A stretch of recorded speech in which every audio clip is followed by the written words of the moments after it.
Bago ang lahat, good morning at magandang araw po muna sa inyo lahat. A day in my life, eto, nagmarites po tayo pero po walang marites kasi nag-uulan. Dumaan po tayo sa aming resort na meron po naliligo pero di ko po pinakita kasi baka makita nyo. Siyempre, tayo ay ganito lang. Pumunta po tayo sa labas at sa kanto sa tindahan ng aking kapatid dahil po nasa akin ang susi kaya po ako ang magbubukas muna pero hindi po ako magbabantay.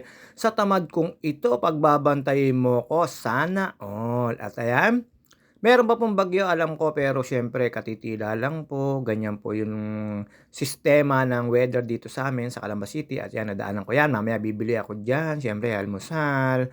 At nadaanan ko po dito si Jap, siyempre 3-0 na sila, ayan nakita niyo naman po hindi magpapa-cute. Ang GT niyo siyempre ayan dire-diretso lang kausap ko po diyan si Jap, ayun hanggang sa kunan ko na po siya ng video tapos nakasalubong ko rin po siya pauwi sa kanila, ayan. Nabili po siya diyan ng siyempre pang-ulam, hindi ko po alam kung saan pupunta si Jap, shoutout sa'yo.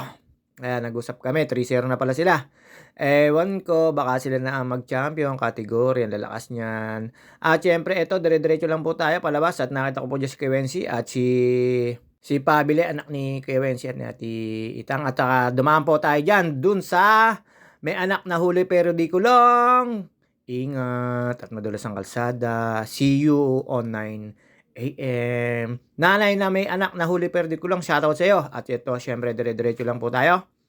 At yun nga po, diretso lang po tayo papunta sa tindahan ng aking kapatid at nakita ko po dito si Mama Letty na merong binibili. Ako naman po ay nakigulo lang, tawa po siya ng tawa, di niya alam na binibidyohan ko siya. At syempre, yung mga nababanggit ko po ay mga taga rito po sa amin.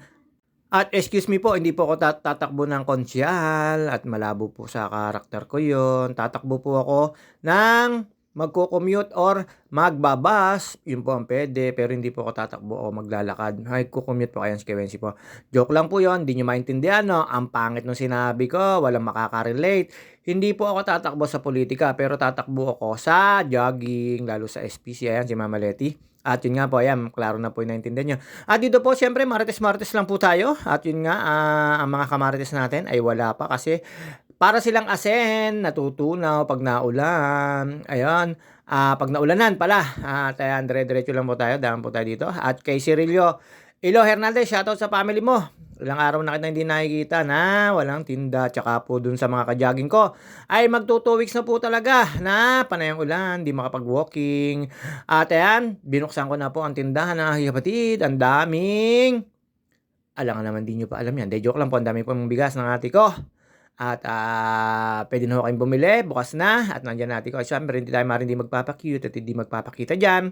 At pagkatapos po do'n diretso po tayo dito, kailangan po natin magluto ng ulam. Siyempre kayang-kaya ko naman 'yan.